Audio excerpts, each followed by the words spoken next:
Hello, good morning, and welcome to your Thursday edition of Reaper Pro Tips with me, your host, Anne, and disembodied voice, Justin, and not currently squeaking, but could squeak later, dog, Kiri. How are you guys? Yo, hey, Hagar, haven't seen you for a while. You have a shiny red skull. That's awesome. Hey, Hot Mints, I haven't seen you before. Welcome.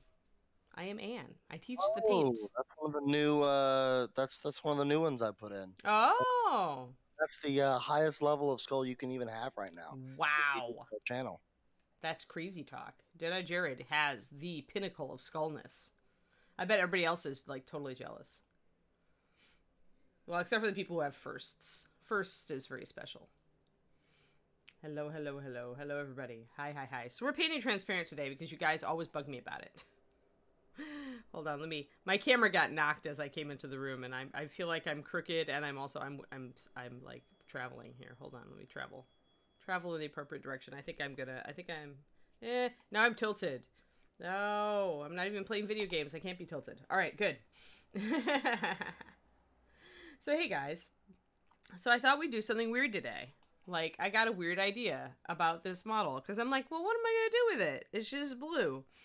But I realized that maybe we could get some interesting effects by using metallics. And we might even be able to use a metallic that everybody has and nobody knows what the bleep to do with. Sophie Silver, my most hated color. It's not my most hated color, but it is the color I'm just like WTF about. So we're going to use Sophie Silver. We're probably going to use Mithril Silver. I'm going to get a couple other different silvers out of here, actually. I want to muck around with a bunch. So, I mean, you guys are going to be like, okay, it might look cool. I don't know. We'll find out. I'm also going to use clear purple, I think, because it's a ghost. I want it to stay a ghost. And I used clear blue and white on the water weird, if you recall. So we're going to talk about the same stuff that I talked about on the water weird. I do think as far as transparents go, that the blue is one of the nicer ones to work with, just for the record. But yeah, okay. So let me get over to Muse's Touch. That's because Sophie's Champagne is so muted. And there isn't a lot you can do about that. Like, you could probably use it to highlight old bronze. But any other gold it's not going to go with because it's very, very muted. It's like it's got a lot of black in it. It's got kind of it's just a funky tone, right? Champagne is a weird color. So you have to use it as itself and highlight it with pearl white. And maybe shade it. You could probably shade Sophie Champagne with like uniform brown or something like that. Or I don't know, there's got to be even weirder colors you could do. Champagne, it's just an odd metallic, and it's just got a weird, it's not a gold. It's more of a bronze. So you got to think of it that way. But yeah, so Sophie Silver is not super shiny. And the reason is it's got a lot of white in it. If we didn't put the white in it, it wouldn't cover it all. Because this is pretty much just a straight up like a blue. It's our blue kind of, it's not iridescent, but it's our blue flake in a white base. So it's very much a special effect paint. But I wanted something blue and I wanted something metallic. So that's where we're going to mess around with this. Sophie Silver is not a great highlighter for silver unless you're doing something magic. If you're doing magic, then Sophie Silver can be very interesting. The reason it's not the best highlighter for regular silver guys is that the flake is not a silver flake. The flake is a blue flake. And so it'll give you a special effect. It's a special effects paint. That's what Sophie Silver is. I think I created the thing, and then I disliked it immediately. But we went ahead with it anyway. And the reason I dislike it is because it's the kind of paint that gives you a ton of questions and that has limited applications. It's really good for magical effects. It's really, really good. Honestly, if you want it in its wheelhouse where it really belongs, is in highlighting sparkling blue, our blue metallic. This is where this paint is the bomb. Is honestly the bomb. I don't know. I mean, there are other least favorite children's, but this is close, Declareman. This is close. Like, we used to have somebody at Paint Club, Al. Al used to love this color above all others, and I just hated it. And he was always asking for it. But champagne is, yeah, I mean, Yeah, if you went for a bluish hue, I mean, it's weird to use a metallic to highlight an MM. I mean, it's called demi-metallics almost then. It's just different things, right? There's all these different names for different types of mixing metallic and regular paint. So anyway, I thought that we would experiment and see what we could do with metallics on this Wraith. So I'll probably also get out a more of a steel metallic. Let me see what I got in my bag of metallic doom. Where are you, bag of metallic doom? There you are. What kind of steels and silvers do I have? Ooh. I have blade steel. Let's use blade steel. Now, the reason I thought metallics might be interesting for these guys, well, it's champagne. It's yellowish. It's just weird. When you get those odd colors, though, guys, is everybody likes them because they're unique, but then you run into trouble using them because they're unique, right? That's the upside and the downside. And so really, when you get a color like Sophie Champagne, you really have to think about using it by itself. You really have to say, okay, what's the base coat I could put down underneath this to make it look awesome? And then, you know, put this over the top and then highlight it with pearl white, and it could look really cool. But the problem also is that it's really muted, so you got to match it with other muted colors on your figure. So then that's where it gets interesting, right? I still do think that it would make a good highlight for certain bronzes, but that's just me. I would not use sparkling blue on this model, no. Part of the reason, D. Clearman, is that I'm trying to go up from the blue. Okay, guys, so here's the problem with transparent models. The minute you color anything in with an opaque paint over the top of this blue, it will begin to go dark. Really dark. Like, you won't be able to see any features dark. You're going to lose the transparency, in other words. It will go away. And so that is the great dichotomy and the problem with transparent figures. They were done not to be painted. Originally, they were done just to look like great ghosts on the battlefield and stuff like that, and fire creatures. And we like to paint, so we try to figure out ways to use them. But to do that, we have to be cunning about it. We have to understand their limitations, which is that if you paint any part of it, it will go dark and stop being transparent. So, hey, Shadow Raven, don't worry, there's a VOD. Yeah, it could work, Inara. There's always a place. Like, there is always a place for everything we make. But you may have to be really inventive to get there. But sparkling blue, the reason it doesn't, to go back to sparkling blue, D. Clearman, sparkling blue is built in a black base. It's built with a very dark background so that the blue flake really goes vibrant. It really pops. But the reason that doesn't work for this is that actually sparkling blue is a very high coverage metallic, which means that the minute we put it down, everything goes black. We lose our transparency. So what I am thinking of doing here is I've picked some of our more translucent metallics, and I'm like, can I highlight and shade parts of the metal on this figure, and maybe even parts of the blue with the Sophie Silver, without losing the translucency, without losing the transparent effect.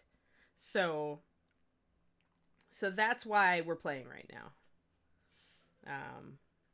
But yeah, that's why we're doing this sort of thing. All right, let me get this up here, make myself some room. I have a lot of stuff on my plate today. Boop. We'll get closer. Now, I guess for the helmet, I might show you guys what I mean. But if you experimented with any of this, you know what I mean. It's oh, I'm sure. Yeah, it's a chemical they use, I'm certain, Valendar, in the transparent resin. So I tried to straighten out his sword, but I didn't use real boiling water for it, so it didn't really work.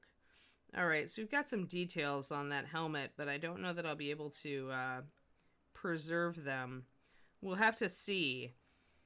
But yeah, and this cape, to keep this cape transparent, we have to almost not touch it. But I'm going to show you guys what I mean about everything going dark when you put a solid layer of paint over something. I'm going to start with a gray. I think I'm going to make his helmet, well, yeah, I'm going to make his helmet solid. We're going to start solid. So let me grab Cloudy Gray, which isn't, you know, you could use Carbon Gray too. Cloudy is as light as I would ever go with a base for silver. But I don't want something really, really dark. And I'm just going to put it on there and we're going to see what happens. Put a little bit of water in it just because I did wash him yesterday, so hopefully he is amenable to taking on some thinned paint. Sometimes the transparents act a little differently. Let me get this guy in focus. Focus. Oh yeah, I mean, I was just lazy, Paladin. I didn't feel like doing anything like that. I mean, any amount of decent heat. Oh no, Widowmaker dropped her gun. Oh well, I have a Widowmaker hanging here. And she is, unfortunately, now degunned. I'll have to fix it later. Alright, so the minute we start covering up surface, we're going to see a shift in how that looks. So you can see, like, on the other side of his face, even with just that little bit, there's already a dark here. It's already darkening down. So what we're doing is we're blocking light. When you put on a layer of paint, it blocks the light into the interior of the model. So covering this area around here is going to darken his face and make it difficult to see. You're not going to keep the glowiness of it. So I'm going to do this, and then we're going to do metallics. We're going to kind of compare how it goes. This is an experiment for me. I figured I may as well experiment on all of you. Or with all of you. Ha ha ha. So as we cover more and more, I still have a lot of light coming in from the back, so I'm going to cover the back. And I'm going to put a metallic over the top of this, but I want to see how putting down a color and then going over it, whether the transparency of just using metallic and not using opaque paint rescues me. So we're starting to lose, see it? See that dark shadow? We're starting to lose light at the top. Well, yeah, Scrying Eye, that is the way to paint them. I mean, for sure. And Miss Stimp did a great one that did with an LED on, I think she put it up on my Patreon Discord. She might put it up on the Reaper one as well. But it looks lovely. She painted the top and she lit the bottom and did it on a base to hide the LED. And, but that's not the question that I get. Like people understand how to do that. Like, see now, look at the shadow now. The face is darkening way down. We're losing a lot of the light. See, we got that going on. So if we look at it now, you can see kind of the shadow up there, which looks kind of cool, to be honest. What we're doing is making the face shadowy inside of the helmet. And as I add more layers of paint and I close off more areas of light, I'm going to get more and more of that effect. Oh, you don't even need 30 seconds. For this sword, honestly, 2 seconds. That's all you need for boiling water for this sucker. Because it's so thin. But since I was not painting this for showcase quality, I did not care. I did not care, and so I just said, screw it. But yes, the best way to paint these quote-unquote paint is indeed to use transparent paints like inks. Like, if you want the light to stay. See how dark that went now. Even though our paint is lighter, it's blocking light from getting into the model. And so we're getting that. What I find cool about this is that you can still somewhat see his features. So that's actually pretty cool. No, Inara, I couldn't because I actually used super hot water from out of the tap to try to straighten it, and then I put it under cold water, and it still went back to this. So, sadly, the tea would not do it, because the super hot water out of the tap didn't do it. And my tea, if it is drinkable, is about that temperature. So, alright. Interesting. I do like the shadowy face, especially if we're going lighter with the metallic. Yeah, it could depend on a whole bunch of stuff.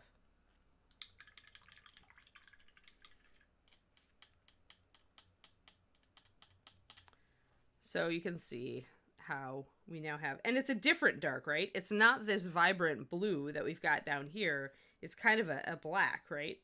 So when you're planning about painting these suckers, if you're using regular paint, you know, if you're actually painting them and not just inking them to get some definition, remember that this is going to happen. Think about what you're going to do about this, and whether you want this effect. Now, I kind of want to actually take a darker color and line around the face now. I wonder if blue liner would work for me. I think blue liner is definitely the choice for this. Or Nightmare Black. Ooh, Nightmare Black could work. Yeah, Nightmare Black. I think Nightmare Black might work. Let's see if it works. Hey, Jimmy the Brush. We are working on painting a transparent model. Thanks for the raid.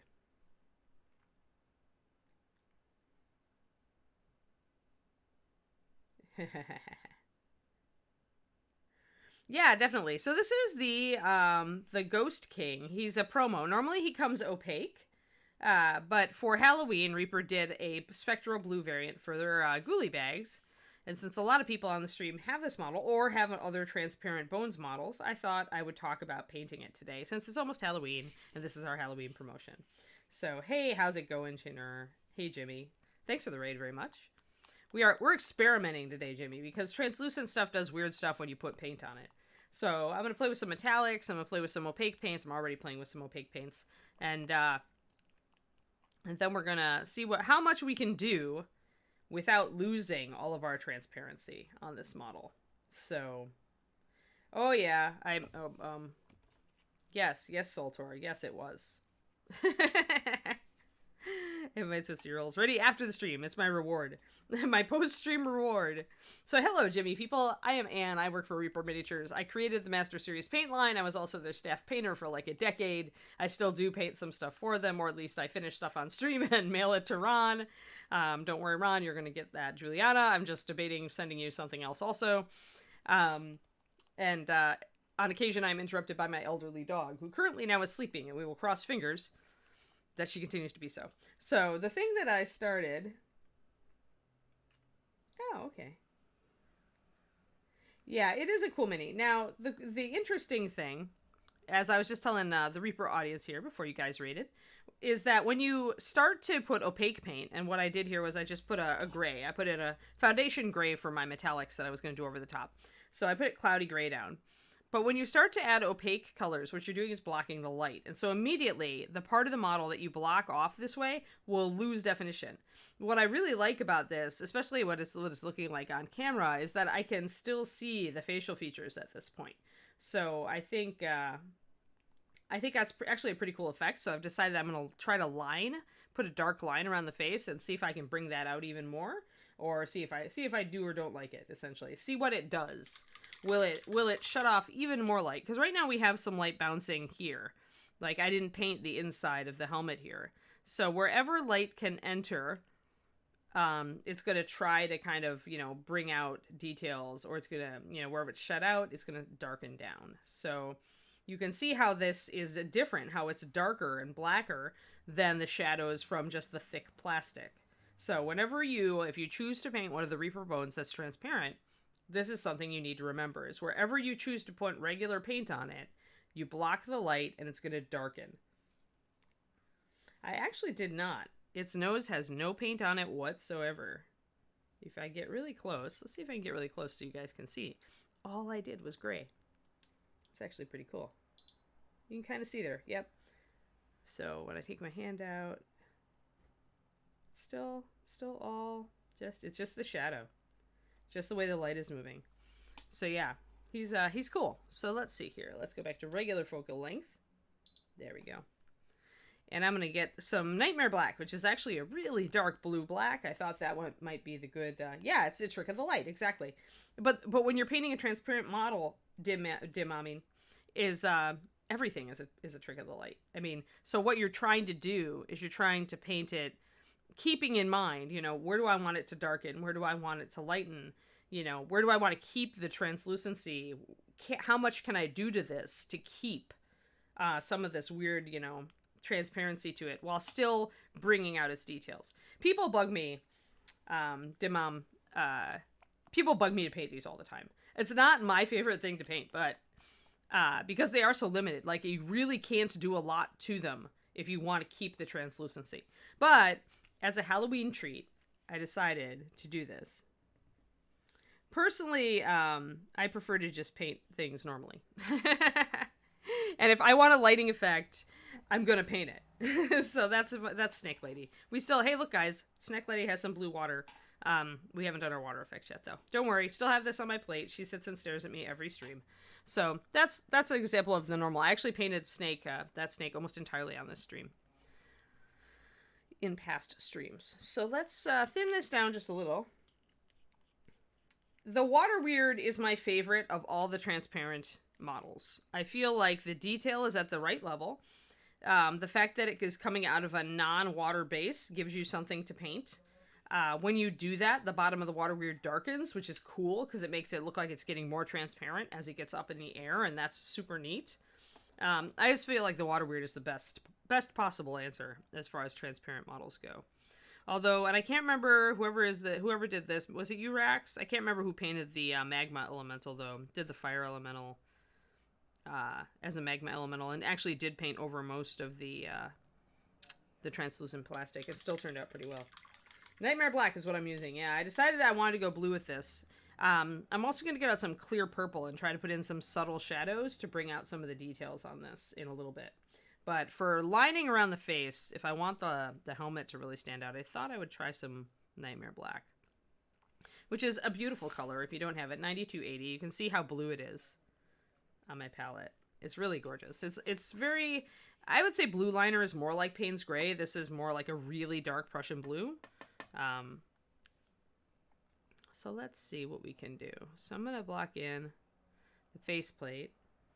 That's definitely going to add some definition around the helmet. I just want some lining. I'm just looking for a little bit of definition, see, to bring out his face. And I'm going to be really gentle and really lightweight with the shading that I use because I don't want to lose a lot of my transparency. But I still want to bring out details because that's why we paint these suckers, right? To bring out the details better. So we've got a line there at the top. Hey, Achilles, how's it going? I don't know. I like the Water Weird better without an LED Jabberwock because of the base. I mean, yes, that makes it perfect for an LED because you have the base ready made, right? To make it glow. But I actually like having it like look darker as it comes out of the base. And then lighter as it gets up higher. And with an LED, you'd get the opposite effect. So really, it's just your taste, right? Just like what you're looking for, what effect you're looking for. So very gently. Look how much that impacts it, though. I mean, I'm being so gentle with this color, but it really is stark against the transparent blue. So there we go. Now, if I want to really accentuate the effect that I've got going on, I absolutely can darken in his eye sockets and his nose. I haven't touched them so far. All the shading you're seeing is merely me blocking off this light. But remember, guys, if I block in these eye sockets and the nose and the line of the mouth, I'm really going to be limiting how much light gets up here in the face. So I have to question whether I want to do that because it may just cause the whole face to disappear. It may not give me the effect that I want. So yeah, it's all with LED. You're almost always going up through the bottom, right? Because you're almost always using the base to hide it. So ask yourself with every one of these, if you're going to do an LED, you should ask yourself kind of, do I want it light from the bottom up or do I want it light from the top down? If you want it light from the top down, then just paint opaque paint over the bottom of the model and it'll go dark at the base because you're blocking all the light off. I could actually maybe demonstrate that by painting his base in gray. So, okay, so right now you guys see how glowy and transparent this is. Let's start blocking the light. First, let's block the light on the bottom. Opaque paint it's not a perfect blocker, but it is going to block the majority of the light from coming in on the bottom. It's starting to look darker.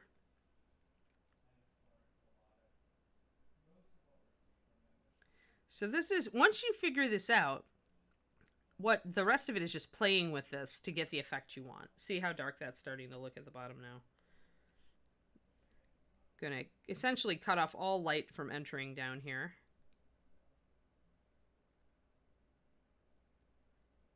So it's kind of fun to play with these guys like this, to kind of figure out, you know, kind of go slowly and see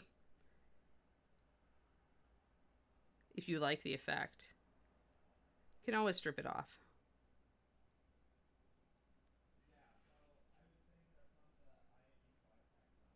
Especially if you're like me and you're using paint that's slightly thinned anyway, and you haven't primed. You should be able to strip it if you want to. All right, so now we can kind of see that dark shadow? That's just because if you tilt it at certain ways, there's just no light entering. There's only light entering from the side now. We've cut off this area from light, filtering light up. Look how dark it looks down there now. Before, our darkest area was the thickest area, and now our darkest area is the base. And we've lost a lot of our transparency, see? A lot of it has gone kind of by the wayside. Instead, you can see more of the plastic, and that's because you've cut off the light sourcing from there. So... Oh, it was Rax. Okay, that's what I thought. Yeah, Rax's magma elemental turned out really well for covering all of the, almost all of the surface with paint. So yeah, so this is the kind of effect you want to kind of keep in mind. You can see now, you can see that it's a similar shadow, right? I've got a dark shadow down here. I've got a dark shadow up there. Now I've got to like kind of work with this to maybe bring the two together and outline all these areas. I don't want to lose like the transparency and like the cape, and I like the ghostly sword. So this is going to be kind of a touch and go to see how much we can do and still stay ghostly. And ask ourselves, you know, what areas do we want to? Hey, Chromers. This is... Wait, I can answer your question. So Reaper does Ghoulie bags for Halloween, and they come out with a promo mini and a couple of paints and candy. This is the Ghost King. So he's the spectral blue. He's usually a solid bones, but for Halloween we did him up ghostly blue, so transparent. And there are a lot of transparent bones, and I get a lot of questions about how to paint them. So that's why I'm talking a lot about the physics of this and how painting in some areas with regular paint is going to darken and lose your transparency, so that we can be thinking about that as we continue on. So that is what we're doing. Now you know. And knowing is half the battle, right? Yes, the Ghoulie bags. If you're on my... I think we could probably ask Rax. Trixie Kitty, if you could ask Rax to post it somewhere on the Reaper Discord or on... probably Reaper Discord is best. Just because a lot of people might not be my patrons. My Discord sadly is well, not really sadly, but you know, just for my patrons. So Reaper Discord is better if we want the public to see. That's up to Rex though. But he covered a lot of the surface. So to get a glowing effect in the remaining cracks, Rax would have to probably put an LED in it or put a light under it. Yeah, there might be some left in the UK. I'm not... Yeah, no problem, Crummers. That's what I'm here for. I sit and I explain paint all day. Because I made the Reaper paint line, I mean, from the ground up, so I know how all these paints work. I like to explain. So I am a very knowledge-heavy streamer for painting. I tend to analyze why the pros get the results they do. You know, it's not just a question of what it looks like, but how and why does the paint work this way, and what do you have to do to make it work that way for you. It's that sort of thing. So, all right, we've got a shaded in face. I think I'm going to do... I need to put some metallic up there. I need to look at that. I need to think about, like, this and how we're going to do the sword blade. I think we're going to try to use... Let's try to use some Sophie Silver. Now, the question that I started this stream with, guys, is I already knew that putting opaque paint over the blue would make it shaded, would make it lose some of its transparency. So the question I had, though, is because the metallic paint tends to be more translucent if you don't put down an opaque color first, is can we use metallic paint without losing as much of this light?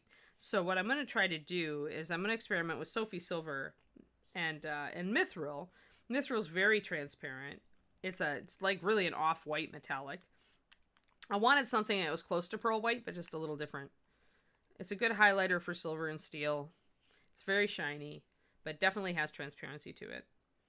And I think I want to use the Sophie Silver down on here, so I think I'm going to go for the Mithril up top and see how it goes. So normally the transparency of metallics is a downside, and you base coat with a regular color, a darker color usually, although this is about as light as I would ever go, is the cloudy gray, which is actually a medium dark gray, as you can see. So usually you're going to put down an opaque color first, then put your metallics over the top, and they look a lot better. But in this case, I'm interested to see if I can put a metallic sheen on this blade without losing all of that funky transparency. Yeah. Oh, you're from Australia. Hi. Nice to meet you. Hold on.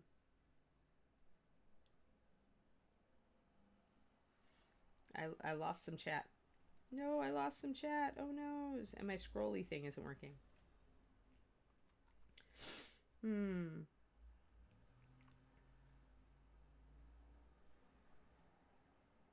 Yeah, maybe. I mean, if you really want the face to pop, I would cage it with some opaque paint rather than the metallics. Depending on, I mean, we don't know yet. Maybe the metallic are going to be just as fine, scrying eye. All right.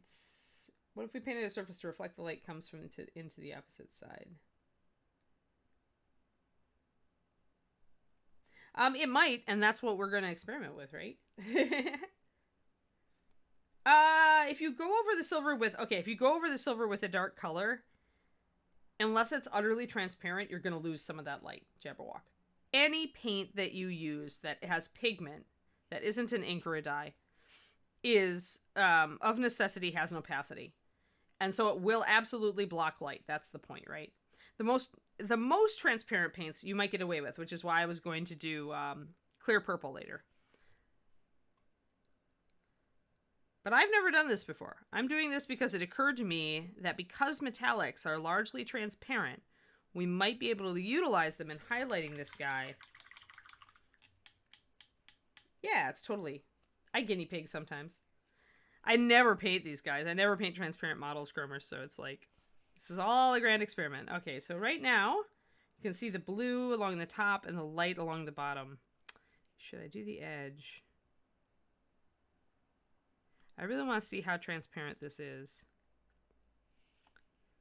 So, yeah, we got that edge up there. Okay, so I'm using Mithril Silver, or Shining Mithril, sorry. It's a Bones metallic. It is extremely transparent and extremely light. It's almost white, 9454. I want it because I want to see how much I can pop the edges and get these details and still keep the glow. Right now, I'm liking how that looks. Look at that, guys. Yeah, I get it. Oh, I see. So using the silver on the inside here and then putting opaque just back here. Maybe we could try that. We could try that, Jabberwock. But I like this silver thing. No, I don't, Time Buster. I usually use my Good Sables for metallics. It's the same. Since I'm doing Master Series, I don't know about other paint companies' metallics, whether they use different bases. But I know the chemical makeup of the base we use for metallics, and it's very similar to just a high-quality acrylic. So it's a normal paint. We don't do a really weird base. If you're dealing with a metallic that might be alcohol-based or might have a little bit of weirdness in it, like some acrylic lines like Tamiya or Tamiya, I never know how to pronounce it, they use their own thinners, so they're not really a straight-up water-based acrylic. Then be careful, because some chemicals will eat away your good brushes.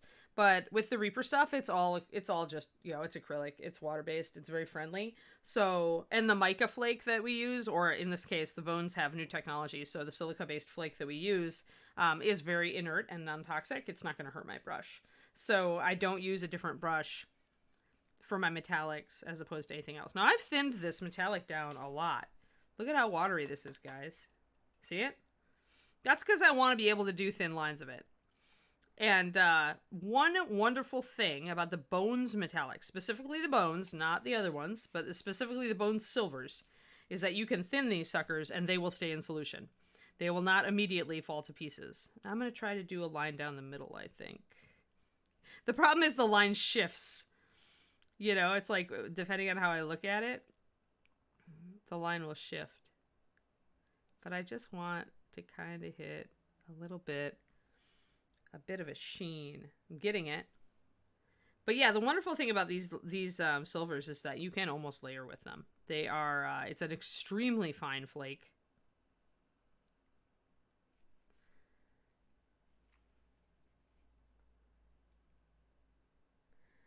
Yeah. One second. I don't know if I want to fill in the whole sword because I kind of like this two-tone effect I'm getting because of the transparency. I like that we're getting, but look at how much darker that top edge has already gone. Like, I had much more blue before I did it. And now I'm blocking some light. I've got less blue, more black. So it has shifted the color. You can still see the blue kind of close to the top edge, but now we've got a definite interference going on. That's really interesting. Hey there, Bob and Julie. How's it going? Hey, no, Tim Proud did this mini. I was going to say, did Bob do this mini? Because Bob loves Undead. But yeah, so we're going to answer these questions. Yes, Sophie Silver has a lot of white, so to give it any coverage at all. And it's not as shiny. Like, if you are looking for a white metallic that is shiny, the shiniest, Mithril's closest. It's not a pure white, but it's closest. Pearl White 9100 is also like shiny, but it's not shiny like this is, because the new flakes, the experimental flakes that we used for the Bones Metallics, are really shiny compared to the old ones. And Shining Mithril, the reason it doesn't cover is that I didn't put a lot of color in it, a lot of pigment in it. I wanted it to be usable as kind of a silver metal medium. I experiment with stuff. See, there you go. You can even see how the paint stands out against the sword. That's interesting. That's really interesting. Filigree Silver has slightly more, there we go. There's that edge. You can see it standing out. That's really cool. I like it. Neat. All right, that's cool. That gets my vote. Filigree Silver in Aura is slightly darker and has also more pigment. So the more pigment you add in, this is the great problem with metallics. So why so many metallics are kind of see-through, and why they work best if you put down a base coat for them, is that in order for the flake to be shiny and remain shiny, you need to not put a lot of pigment in. So I did the bottom edge just so I could see it. There it is. We are picking up some detail, and it's not blocking the light greatly. So I have high hopes. Yeah, essentially I made the Mithril Silver, the Shining Mithril, to be like Pearl White, except shinier. So it is a great highlighter for all sorts of silvers and steels. It is very shiny. Very, very shiny. Oh, okay. You'll post Rex's Elemental on the Non-Reaper project for him after stream. Okay, Trixie, sounds great. Oh, was that a transparent resin from a different company? I didn't realize. Here, let's see. Okay, let's try to do this now. Let's try to do an entire area just with metallics, with a darker metallic. It's going to have more pigment in it. We'll use Blade Steel. It's also Bones Metallic. Yeah, it's very shiny. But you can use that. You can use that to your advantage. All right, so I'm going to do Blade Steel now, which is the dark cousin. Essentially, Filigree Silver is the mid-tone in this triad, so Blade Steel is the dark metallic, Shiny Mithril is the lightest, and then there's a color in the middle. I often, with triads, tend to grab the dark, grab the light, and just mix them.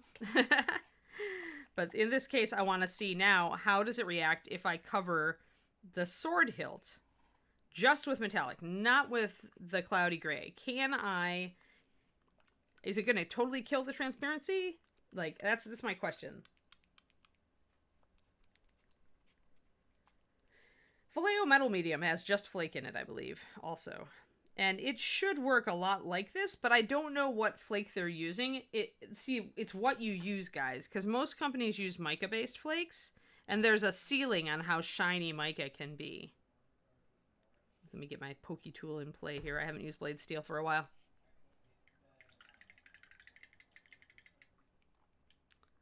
So yeah, the shininess of the flake is both tied to how much pigment you've used to shift the color and what the flake is. The surfaces industry is constantly trying to get shinier but still non-toxic additives. So that's how we found our Bones flake, was that we essentially went looking for new tech that would give a metallic flake that was shinier but still non-toxic, because we're serious about our non-toxicity at Reaper. All right, I'm going to add a little water to this. I may actually add another drop of water to this and then put it on quite thinly and see how it changes.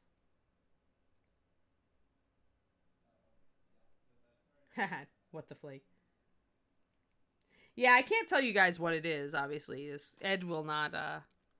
and rightfully so. Reaper guards their formulae for Master Series, since we are so different from everything else on the market. they are serious about not giving away company secrets on that. But suffice to say that the Bones Flake is very different, and that it was a technology that we had not encountered before, and that we did some tests with it.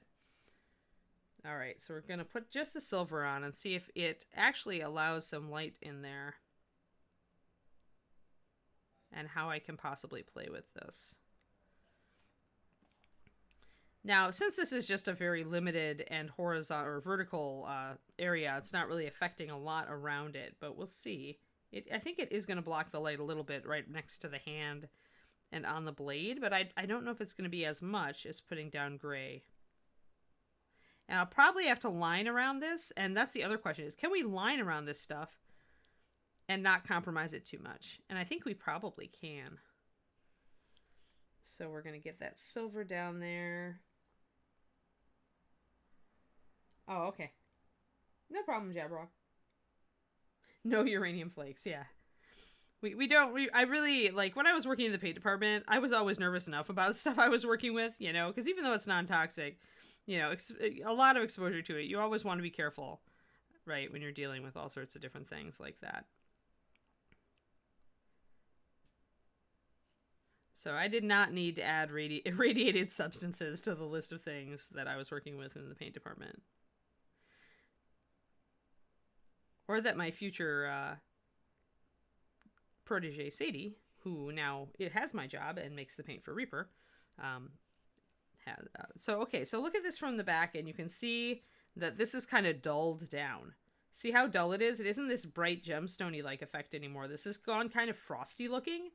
That's because the other side is all painted in with the metallic and there's no light coming through. So you can see how it does affect even back coating with a metallic, because you asked about that a second ago. Whether back coating with a metallic would give you a shine from the other side. It is going to dim that side. And I bet that if I put a coat of like gray over the top of this, or black or whatever, that it would dim it more. So I would say, based on that if if you tried to paint this cape a bright silver, now this might be well, no, this is pretty transparent. It's still ashing it down. See how it went gray? I'm gonna say that you probably would not get a mirror effect on this unless you used like a paint that was really chromy. But you'd probably have to use at that point it's probably a solvent based paint, and I don't know how that would work on bones. Probably not. Probably not at all. Probably it would, like, you know, off gas or melt into goo, so probably wouldn't do that. So yeah, I don't think you can get away with the mirror effect then, because we're definitely getting dull here and ashy, doing a back coat of silver on this. So I'm going to go and I'm going to finish blocking it in. I probably should have kept that gemstone clean. I wonder if I can scrape it off. Can I? The problem is the metallic base is like super clingy. So I'm going to see if I can scrape off the paint on this gemstone. I should have known better. I should have looked at this and gone, oh, that's a gemstone. I should leave it transparent. But I was all like, do. There, I got most of the paint off. I don't think it's going to matter in the end, because there's not going to be enough light coming in to make that gem really stand out. And this is also a much lighter color, so the gem probably isn't going to show up that great. But you never know. I'll line around it. Maybe it will.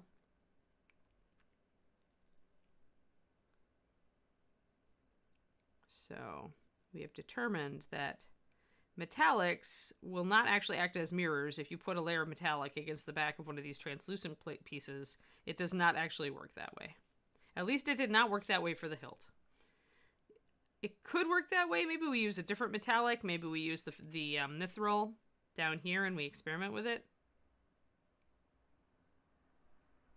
But right now I'm going to line around this hilt. Now, the advantage of actually painting the hilt like normal is that it looks like your blade is ghostly, right? The blade coming out of it, which is nice. It's a nice side effect. And your skeleton is now a ooze. Yeah, that's what I'd be worried about. Hey there, Sogadu. We are painting a transparent mini that Reaper put out for its promo, for its Halloween promo. And I'm experimenting to see if metallics actually can help the mini help parts to stand out on the model better than using opaque paint, which makes it lose its glowiness, essentially. And so far the answer is when I put metallics along the edges of this sword, it looks fantastic. So, but now I'm doing the hilts, and I'm going to see how that works.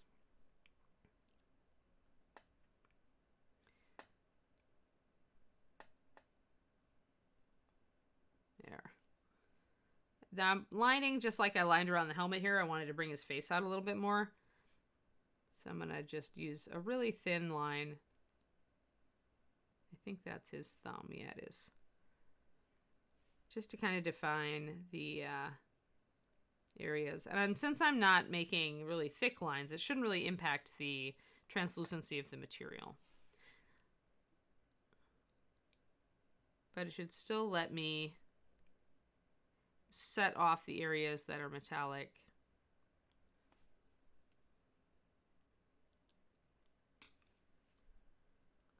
Yeah, the edging really helps. Yeah, you can see the top edge really lights up since it's got that mithril on it. So I would say that edging and doing like edge highlights with metallics could really work well on a ghost like this. We'll probably experiment more with that down here and see what we can do.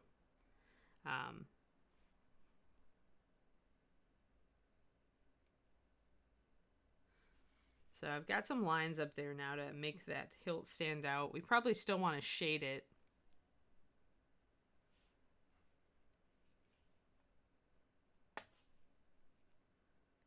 So I've chosen to suggest that the sword is actually somewhat corporeal.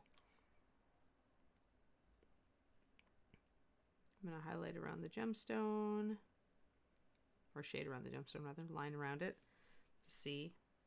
You can see that it's transparent, but you can see you've lost all the light in there. Like, this is just really dull instead of showing up like a glowing gem. And this is the problem with doing this to, like, say, a fire elemental, like painting it like it's a magma elemental, is when you're putting in those big blocks of cooler rock, the remaining translucency is going to go dull. It's not going to stay as bright as all of this is because you're limiting the light. So really, if you're going to paint these and still make them look transparent, the way I did the water weird ages ago still stands. It's like you want minimal paint. You want to figure out what you can do that impacts the model less. So yeah, this side you can see the blue gem a little bit better. Like, I wonder if I went from the top, then I can see the gem a little bit better because then light is coming through the hand. But it's never going to be, this gem is just never going to be as bright as anything else.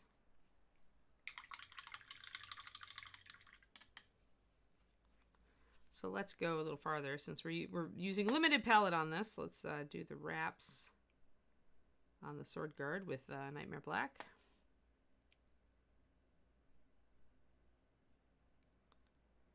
And we'll do the silver on the end. And leave the glowing wraith hand. Now, we probably do need to still suggest some shadows on that glowing wraith hand. So for that, I will get out my... I think I want to use clear purple. I was thinking about clear blue, which is kind of boring though. I mean, it'll work with everything else, but it is kind of boring. There we go. So the blue reads as a blue-black at this point. That's what I want. I think I might make a little bit of a wash out of this nightmare, or at least a glaze, and kind of shade some of this. Shade some of the metallic on the lower side. Make it come out a little bit more.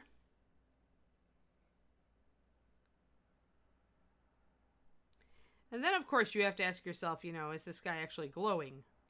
And should I be doing a lighting effect? And then you just start to go a little bit crazy. So if you really want to impact your sanity points, do that.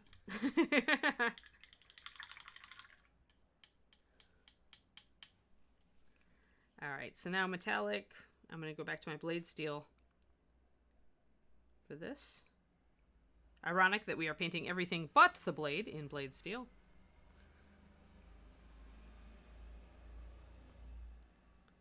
So I pretty much have decided to cover up the sword, except for the crystalline blade, which I really like how that's looking. And since we're leaving that mostly untouched, except maybe we'll put a shadow on it. Not sure though. right now I really like how the light is going through the top edge and gathering. And by the way, guys, okay, gemstones, right? Everybody wants to know how to learn to paint gemstones, and I've been doing a lot of them in regular things like my rock troll and the gemstone dragon we've been working on. So, you know, everybody's painting gemstones. But if you look at a translucent mini, it can give you a very good idea of how the light works on that. Remember, with gemstones, you have somewhere the light is entering, and then you have dark right under it, and then as the light travels through the translucent gem, it hits the opposite side of it and makes it lighter. Look at what's happening here. This is a perfect example of how light passes through a gemstone. You have light entering on the top surface. It is a shadow right under it because it is going to really start to illuminate when it hits this opposite edge. And think of the light kind of pooling here and gathering here. That's why you do gemstones the way you do. That's why you have that upper edge and you have light on the undersurface. So this is a perfect example to remind yourself of how gemstones, you know, actually how the light travels actually. So you can see all that. But anyway, just thought of that. Sorry, I was painting gemstones yesterday on the gemstone dragons. So, okay, I want to put a little bit of shading on this. I'm just really using my Nightmare Blue as a little bit of a shader on the steel at this point. I'm going to grab my clear purple and see if I like it on this model, but if I decide I want to go all blue, then I reserve the right to do so. Let's grab it. So clear brights in Reaper are kind of like, gosh, they've been out for forever, but a lot of people didn't really pick them up until things like the Chimera pure colors came out, the ones that are single pigments. Most of the clear brights of Reaper are also single pigment colors. Clear red, clear blue, clear yellow. We have a green, we have a purple. Where are my clears? I have too much stuff around my work surface. There we go. There's my bag of clear brights, which I always keep close at hand. Let's see here. There's blue. Do I have my purple? Aha! There it is. It's hiding. I also have the clear phthalo blue. We'll get all of these out just in case. So phthalo blue is a specialty color. We actually put out a green blue. The regular clear blue tends to be a red phthalo. So those are clears. They're very dark. They have a ton of pigment. More pigment in those suckers than any other paint we make. Alright, so let's go purple. Let's see. And if I don't like the purple, then we'll change. Yes, I did not take an oath to avoid purple on this model. And the purple's quite dark, so it should make a good shading color. Of course, so is the regular blue, so that's why we have options. We like having options. Remember to always throw some water into your metallic paint if you're not, if you're using a well palette like me. The Reaper or metallic base sticks to everything, so thinning it a little bit helps keep your palette keeps you from having to scrape off your palette with like diamond files at the end. That doesn't happen. I usually have to put some cleanser into the palette to get the metallic base off, and then I have to scrape. Alright, so we're going to thin this down, because we do not want it full strength, even though the purple is very transparent, because all the clears tend to be, because bright pigments tend not to have great coverage. We don't want it at full strength, so that's probably at about a 2 to 1. I think that's about where I want it. I want it still strong enough that I can shade with it and outline things. Nope, it's the same. Same declearment. We're just bringing it back. It was ahead of its time, and so when it got canceled in its original iteration, okay, here's a clue, guys. When the name is exactly the same, it is using the same formula. If there is any difference, it would be if it is a very old color, the original base that it was made in may no longer be available. So it may have shifted slightly in the interim if that is the case. But otherwise, if it has the exact same name, it is the original color. Or it's as close as we've been able to get. That's the bottom line. Anything else would be very confusing. Alright, purple. Let's see if I can edge ghost fingers with you, or if you're going to look weird. Got a thumb. So really what I'm just trying to do is go real lightweight. And with bones, as you all know, thinned paint often will not stick as well. So I do wash mine before I paint on them. And no, I have not primed this. And with transparency, priming just isn't a great idea. Because obviously you're going to lose all your transparency. Unless that's what you want. But if you wash them with a bit of dish soap and hot water, you can get the paint to stick. I mean, I've got this paint thinned way down, but I'm still lining those fingers. You can see the difference. And then let's see, where does the... I'm trying to figure out, he's got armor here. And the armor probably needs to be lined in a different color. I like the sword, though.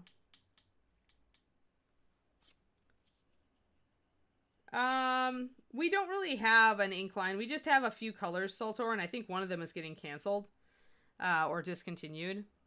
Our inks were different. I missed a mold line, or a piece of flash. Pardon me, guys, while I take this off. But we used like a slightly like a different ink formulation than most companies did, and they were never like... They were popular back in the day in pro paints, I think, but even then they weren't great sellers. And these days, most people are looking more for washes because inks tend to be shiny. Unless you're dealing with like acrylic inks, which are really just washes anyway. The art community has really made it difficult to tell one from the other. Good morning to you, Reaper John. All right, so let's use our nightmare. I'm divided on whether to paint in this armor.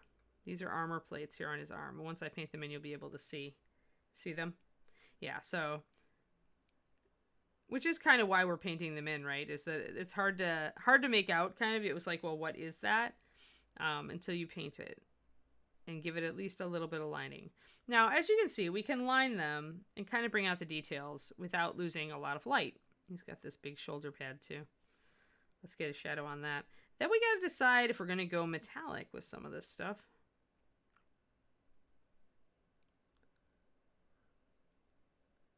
If we did anything here, it would make this appear less clear. Because the thing that makes this look light right now, remember the sword blade, the thing that makes this look lighter is that light is passing through this surface and pooling down here in the plastic, illuminating the plastic. So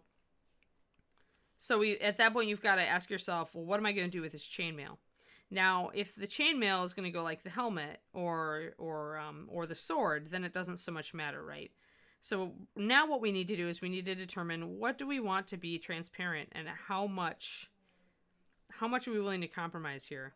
So what I think I'm going to do is I'm going to line everything and then kind of break it down and try to figure out what do I want to stay bright? Like, what do I want to glow? And what do I have to do to make that glow?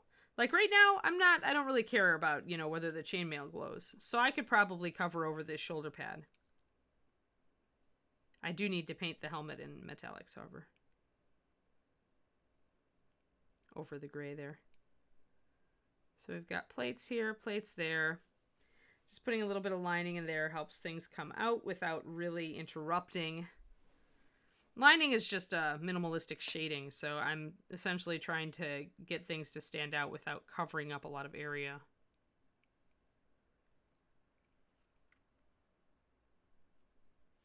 I think I like the Nightmare better than the purple, though, so I think I'm going to say purple is out as a liner. It's just a little bit too different from everything else. We'll stick with our Nightmare Black. Seems to be pretty good. For a ghost, I'd expect monochrome anyway, so... I'm glad I did the purple on a very small area, so it won't really disrupt anything. You should always do that if you're experimenting. There. So now we've got some things outlined. All right. Let's get some metal over the top of this.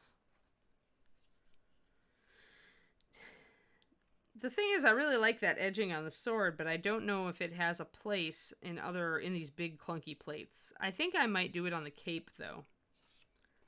Kind of like it there. Like make the cape like kind of magical. I thinned the silver way down, but it'll still be pretty bright if I build up a couple layers over the opaque gray.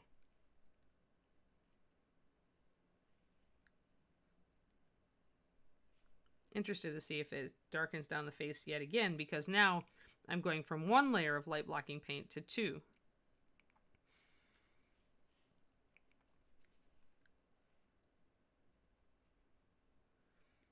So if there was any light still coming through this initial layer of gray, which was very thin, I've now doubled down. And that means, well, I can still see his face just fine, so we're good. So what that tells me is that my initial coat, even though it was lightweight, was still pretty opaque. And I have his face in there. Thinking about taking that, let's see, we've got Mithril, but we haven't done Sophie Silver yet. I wonder about Sophie Silver and his face. If I can highlight his face with Sophie Silver. I'm going to try. So Sophie Silver is a lot whiter. You can see it looks more solid. It's got more pigment in it. It's built in with a different metallic. A different type of metallic flake. See, it looks very milky. It's because of the white pigment in it. And I can only see a slight blue sheen. If you really want to see the blue sheen, you put it over a darker paint. Otherwise, it's very subtle.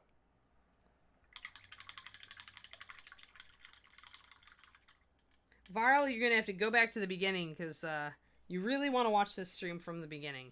Because I'm talking about a lot of about the physics of how painting over things is going to cause shadows, you know, and we're experimenting with metallics and we're experimenting with regular paint. So if you want all of it, you got to watch it from the beginning. This is one stream I would say that would be necessary in, because I can't go back and explain everything. I am going to take a quick wash of my Nightmare Black, though, and see what I can do over this helmet. This is a little heavy of a wash. I just want a little bit of delineation up here. I hate seeing raw metallics with no shading. It annoys me.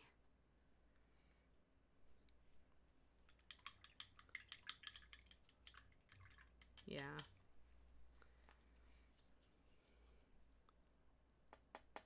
So, let's see. Do I dare? Yeah, sure.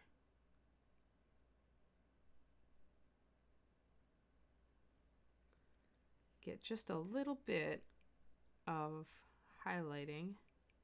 I have to be cautious. I don't want to lose more light here. So that's why I'm using a very thin metallic. But I want the features to come out a little bit more. So we're experimenting. That's coming out okay.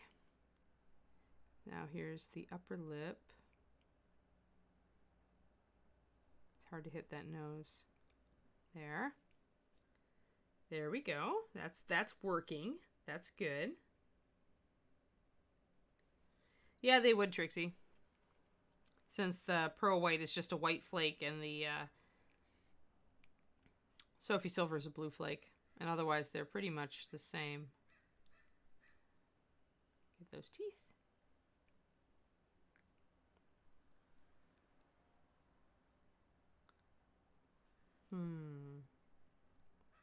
That's pretty cool, actually.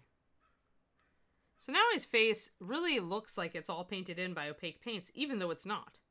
But at this point, I've blocked so much light that the eye sockets are almost black. Down here, we still have a lot of light coming through the bottom of the helmet, and that's why this lower jaw is so light.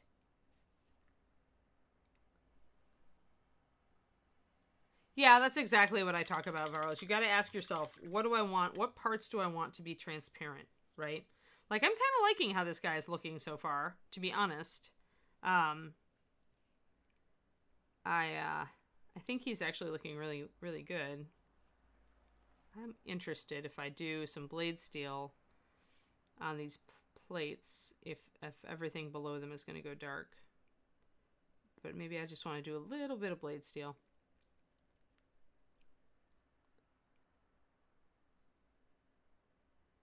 Every bit of light that you prevent from coming into the model is going to impact how transparent it looks.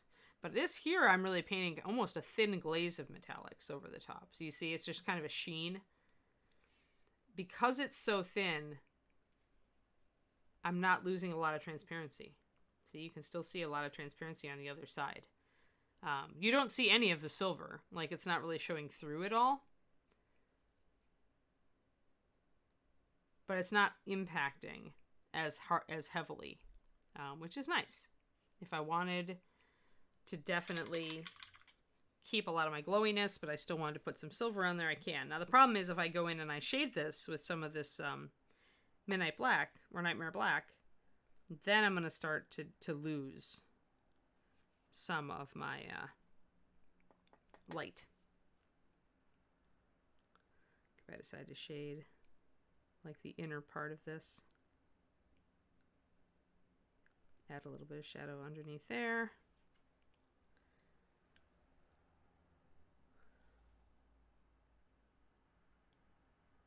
Yeah, there is adamantium black, Jetta. It covers. Any of our really dark metallics that look like they've got a really dark base behind them, like the blue, the purple, and the black adamantium, scorched metal, which is one of my favorite metallics of all time. Any of those metallics will cover very, very well because of the base that they're made in. Because to have them get the color that we wanted, we had to load a lot of black pigment into them. It's not as shiny as other metallics. It is a black metallic, though.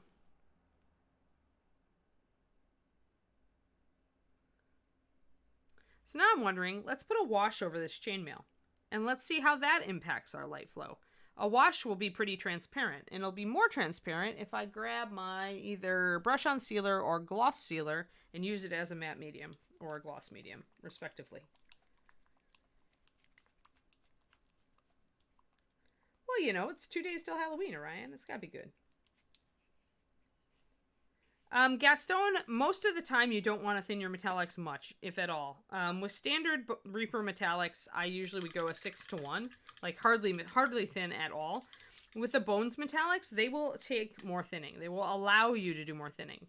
But as far as how much you thin, it's do you want a solid coat or do you want a glaze? Like here, because it's the Bones metallics, I'm able to use a very, very thin coat. Like this is almost a wash to just paint a glaze of metallic color over this armor.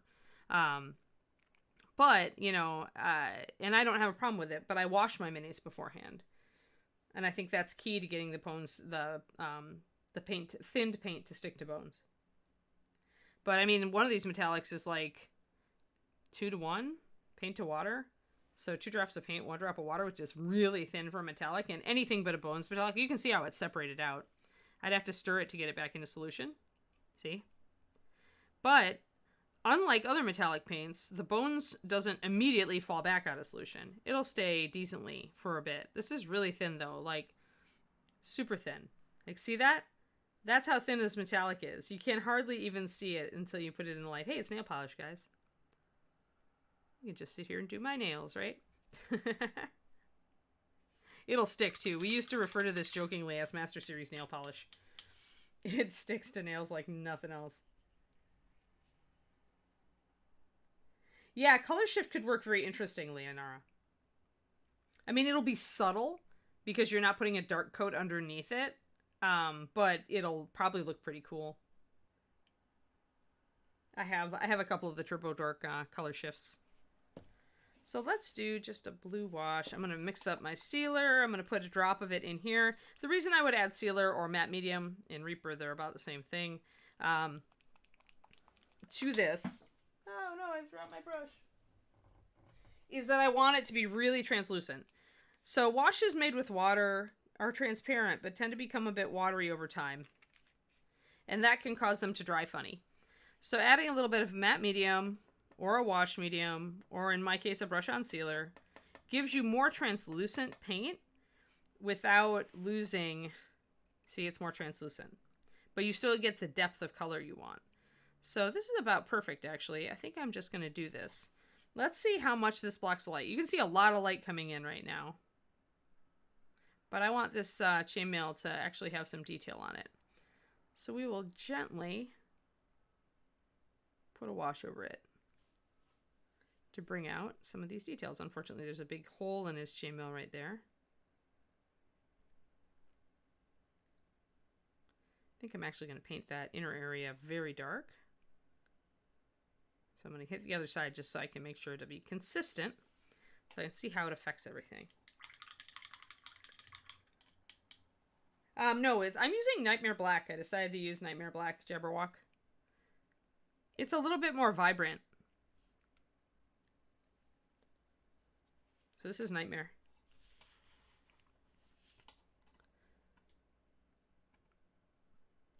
I decided I didn't want to go anything too black, too like desaturated. I wanted to kind of keep the gemstone tones of this blue alive if I could. So all of my lining is being done with Nightmare. All my shading is being done with Nightmare. So far. There. That's a hole in his sleeve. I'm going to grab some more Nightmare. I think I want to actually block this in as a shadow.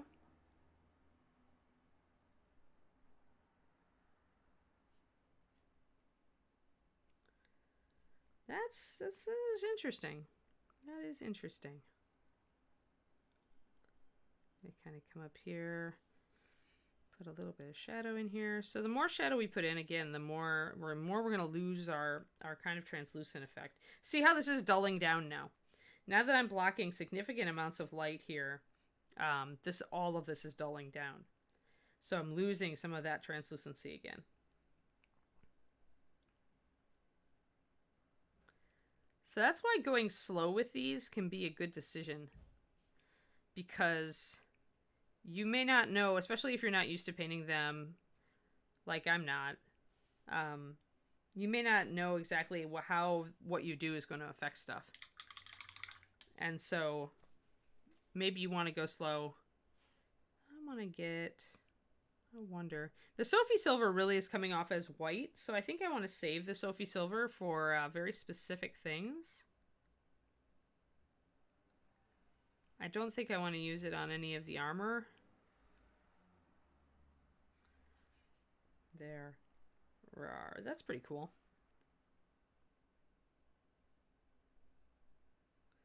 And be careful how much you put on, because once you put it on, you're not taking it off. Most likely. And now I'm debating shading the inside of that mouth. Well, I called it black because we were looking for a black, and I was like, well, it technically, if you put it on full strength, it dries, as you can see, it dries black, pretty much. But yes, we all jokingly call it Nightmare Blue. Whatever the case, it is an awesome color. I'm going to just try to shade just a little bit under his, inside his mouth. Rawr. Yeah, I like that. That's cool. Yeah, his face is showing up really well now. And it's still a little bit glowy. Just a little bit glowy. That's cool. All right. Gonna grab my mithril, which is really, really thin. And my blade steel, this is also really, really thin. And I'm going to glaze over this shoulder pad like I did on these arm guards. Just to get a little silver on it, see?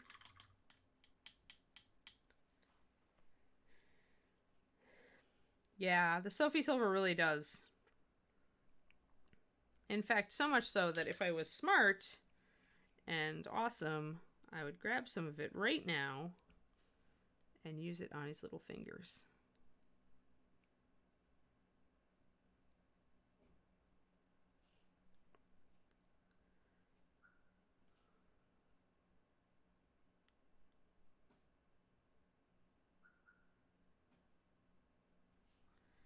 Just to get some highlights on there, see? Now this isn't in shadow like this is, so it's not popping quite as much, but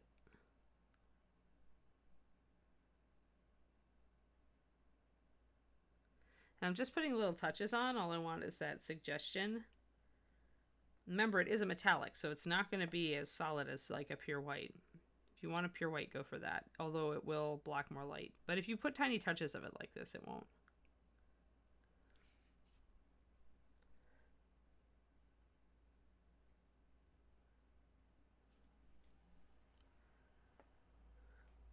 I don't use my Instant Pot nearly as much as I should.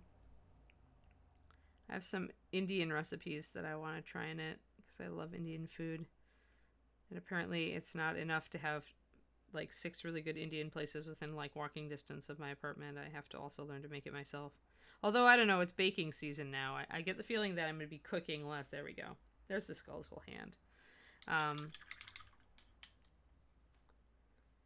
still am not quite, like I want a little more shadow here. So now I want to see, I'm pushing this to see how much glow I can keep and how much I can outline things and still make them look cool without losing a lot of the transparency. So I just put another shadow on those arm greaves.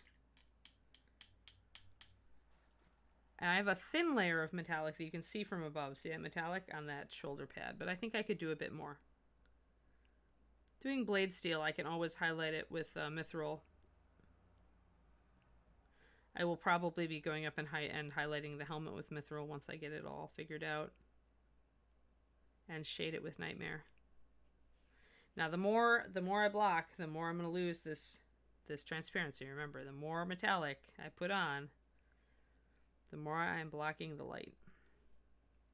And he's got his cape comes down here in the back, so I don't want to paint that metallic. That's one thing. Our metallic sticks so well that you really want to make sure that you're not accidentally, especially on transparent models, it can be hard to tell what's what sometimes. So go slow and make sure you're not painting over something you don't want to be silver. This is going to be interesting. Well, I definitely wanted the edges on this. Because we did decide that filigree makes an awesome edging. Although I did add more white to it, so I need to add a little bit more paint back in. Hey there, Mini Dungeon Master. How's it going? We're doing a translucent model today because people bugged me to do them. So I am bowing to the masses and doing Transparent Wraithman. Transparent Ghost King, sorry. From the Ghoulie bag special this year. So anybody who ordered in October up to a certain point, up until the point we ran out. And for those of you who are new, who don't know, so in October, Reaper does a promotion. And if you order in time, you get a free mini, a free couple bottles of paint, and a bunch of candy. And while supplies last, so we are out now. Usually within, by the last week of the month, we are out. So edging with this mithril, again, makes that edge kind of stand out very nicely. Now I can carry that right up to here as well. To help kind of differentiate the cloth. And I will need a line up here as well.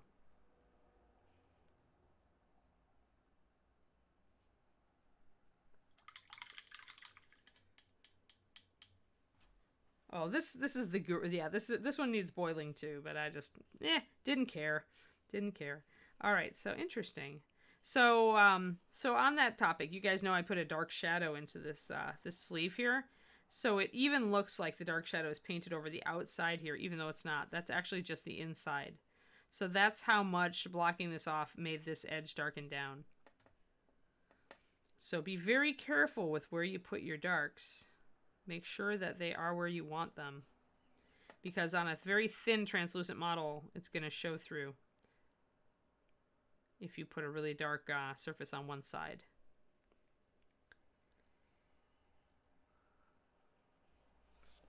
And I'm going to kind of put a line between our shoulder pads and the cape here.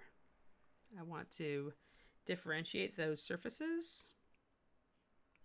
So that makes lining. Lining, I think, becomes a necessary technique for these sort of things. It's still shiny. Still transparent. It has a nice edgy cape. I wonder how much... I could put on this, grabbing some Sophie Silver. How much could I just gently brush over this surface? I thinned it way down. I'm going to try to put some Sophie Silver over this. I just put it over this area, like where I would put highlights normally. Shiny. Shiny. It's definitely shinier now on this area. I have to be very careful. I don't want to block any light. I really don't want to lose the awesome ghostly transparency of this cape. But I would like to have some shinies. So let's try to do some shinies.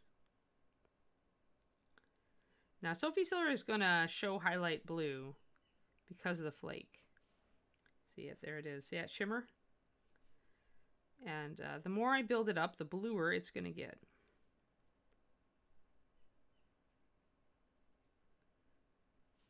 But the more I build it up, the more I risk creating a dark shadow where I don't want one. So I'm being very careful with where I put that ear. See that iridescent blue? Boom.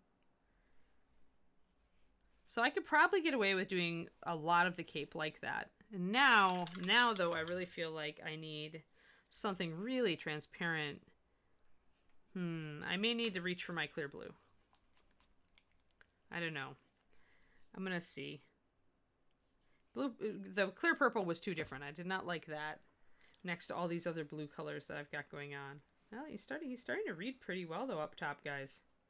Like he actually looks like cooler than I would have thought it possible that he could look. And he still looks like semi-transparent. Like you can tell that he's got transparent elements. It's interesting. It's like how far can we push it without losing what we got? Let's see here. What do we got? We're at, well, we're almost time to stop, so I'll have to come back to this tomorrow. But let's try to grab some clear blue, which is an extremely intense color. I think I'm going to take just a touch of my Nightmare and mix that in, just to take it down a peg. If you're worried that a color won't work with another one, just mix a little bit of the previous one into the new one. And I think I want some sealer in this, because I want it to be really transparent. So I'm going to drop a bunch of sealer into it. And I'm going to test it, because that sealer should make it much more translucent. So there we go. See? That's nice. Now I can really see through it. I'm going to try to shade the cloak with that. This is a grand experiment, guys. Cross fingers. Cross fingers this will work. Without losing too much. Oh, it may not stick. Crap. Come on, paint. See, this is where the metallics really help you because they stick to everything. All right, let's see here. Maybe I added too much water off the bat. Yeah, because this definitely wanted to bead up a bit here. Yeah. I may need to add even more sealer. It has some definite beading. I wonder, though, if I put some Sophie Silver first and then I shaded it with the blue. I wonder if that would work. That might work. Let's experiment. Since the Sophie Silver is doing pretty well sticking to everything, and I'm using it really thin,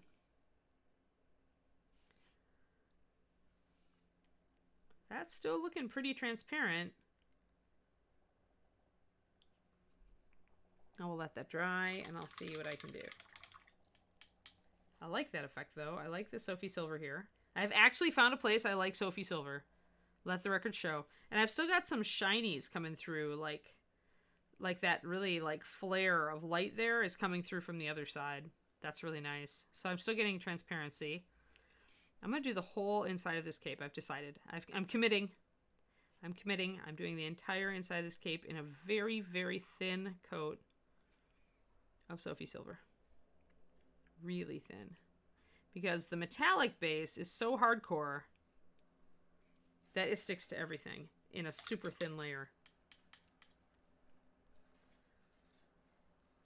Look at that. And it still looks transparent, guys. How cool is that? Sophie Silver wins. And I brushed it over everything. So now I should be able to take my shadow color and very gently build it up where I want shadows. Yeah, because it'll stick to the Sophie Silver even if it won't stick to the plastic straight up. Now be very careful because this is where you start adding opacity. You may lose some of the shinies. You don't want to lose all of your shinies. I am going to put a shadow in here. A line. Kind of a combo of my clear blue and my Nightmare. Because I want there to be a difference between this cloak and his cloth. So I want there to be a shadow there. I've still got my shinies. It's a little milky. See, it took it just a little bit less clear. You can see the Sophie Silver on the back. But you can also still see through it. So what I would do then is, if I wanted to, I'd grab some Sophie Silver, and I probably want to drop even more water in it, if that's possible. And I want to put a very thin glaze of it over the back as well.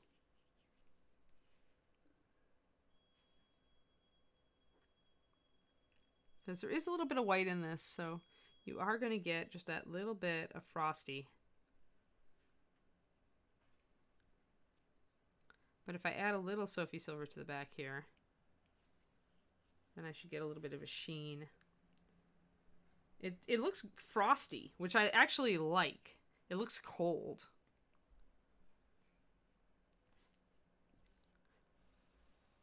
Trying to get this to dry so I can put one more layer on. I started a little late, so I can keep going just a little longer. I'm going to put, this is where highlighting comes in, so I'm going to highlight the edge of here. Ooh, this is showing up real strong on the back. Okay, I'm going to back off a little bit, I think.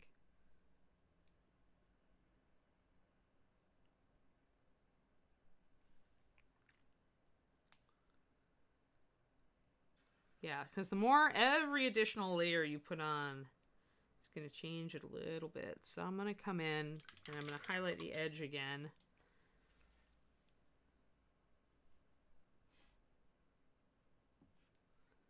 I want to make sure this edge keeps showing up well.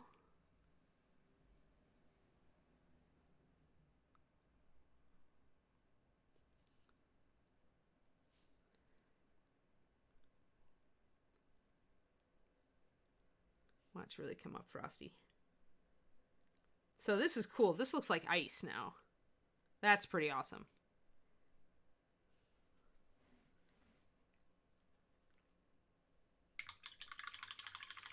So one area I don't like is that the dark shadow inside the sleeve showed through the sleeve on this side. So that's kind of like annoyed me. But other than that, so far, and I still can see the transparency here, and I'm getting the shiny blue sheen from the Sophie Silver.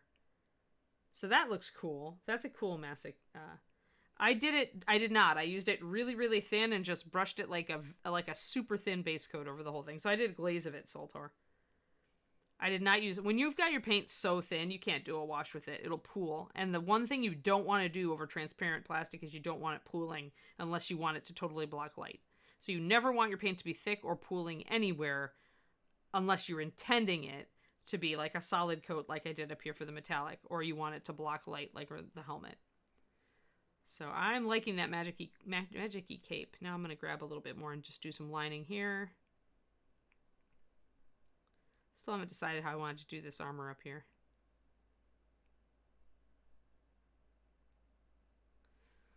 Now doing that dark line, you can see it on this side. Do you see it? So that shadow, we're going to see like how it goes. If I choose to block in a lot of this area with metallics, I'm going to see the shadow through the cape go even darker. But you can see how this has gotten darker up here. So this is, it's all about limiting light and figuring out how to get light to continue to come through these areas. Yeah, Scrying Eye. That's what I was saying to Varl earlier, is like, this is one stream where you gotta watch it beginning to end.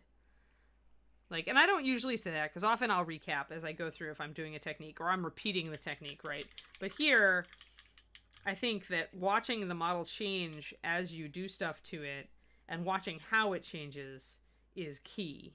So especially here, you can see how the cape looks on this side without the Sophie Silver, and on this side how the Sophie Silver has made it more opaque, but you've also got a much shiny effect. It's nice because it makes a different color, and it keeps the shininess, like it keeps the light coming through it.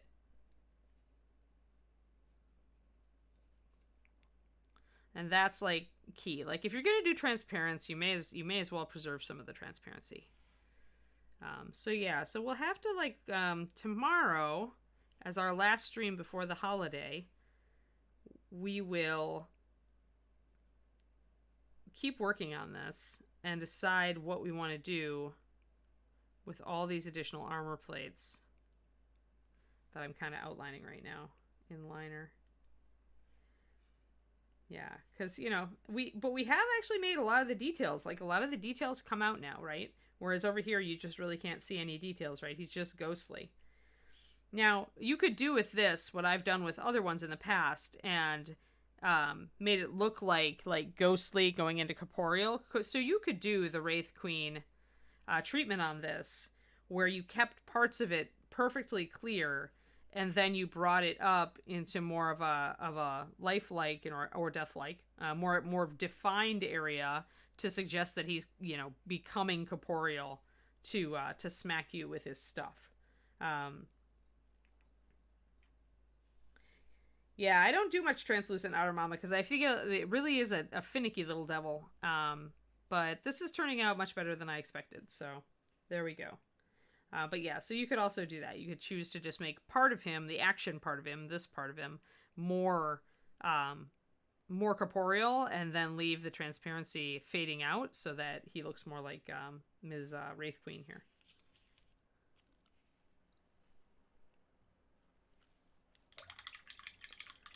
But this is working pretty well. Yeah, I did not expect it to look as good as this, because it's, in my mind, it is very hard to make these look good.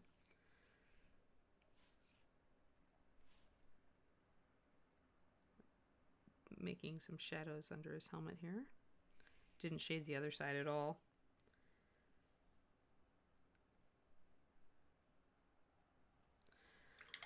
But yeah.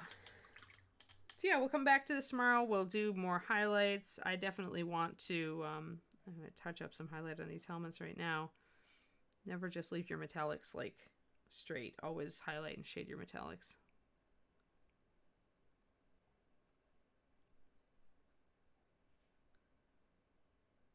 There. That's a little bit better. Now the helmet actually looks like steel or silver, which is great. Interesting. I actually could take a little bit of this mithril and come in and do like a line highlight on the edge of some of these plates if I wanted to try to bring in more of an edge, more corporeal. The more you paint the details and the edges and make them not transparent but make them actually solid and bring them out, the more it will appear this is solid and not translucent. Although I think this is pretty cool looking actually with this metal that we've got going on. Now that I've lined it, the edges are sticking out even more. So yeah, so I think I had not used metallics before this stream on the transparent bones, but after doing this, I would have to say that you could be very successful with it. It makes make things look really cool. And yeah, we'll play with this more tomorrow, I think. I've got to ask myself if I maybe want to do a little bit of a metallic dry brush or side brush on this chainmail. Like, will it help me out if I do just a little bit, right? To bring out a little bit of the details. Now, if I do this, I'm going to block more light, but I'm also going to bring out that detail, see? So it's really, you constantly probably need to be asking yourself, how ghostly do I want this area, or how corporeal do I want this area?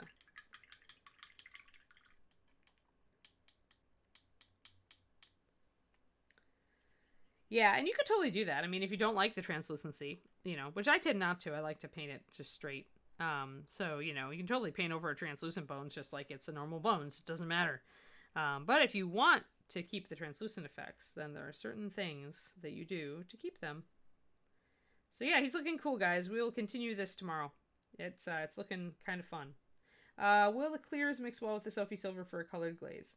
I just did that with clear blue and Sophie Silver on this cape. Like, those are the shadows, the bluish shadows here that you're getting. That's clear blue and Sophie Silver. My Sophie Silver got a little bit stronger and streakier back here, which I didn't plan on, sadly. Probably because I didn't mix it up again before I glazed with it. But yeah, the clears will do. Just go really lightweight on the clears, and like I said earlier, I added extra brush on sealer to them, or matte medium, or whatever. If you want it to stay really shiny, you could do gloss medium. Up to you. Or gloss sealer. Sealers and mediums, same damn thing. Most of the time. Yeah.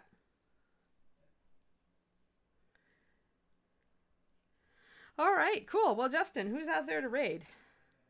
We're gonna be raiding Miniatures Den. Are we? Luca. Luca gets the raid. Awesome. There we go.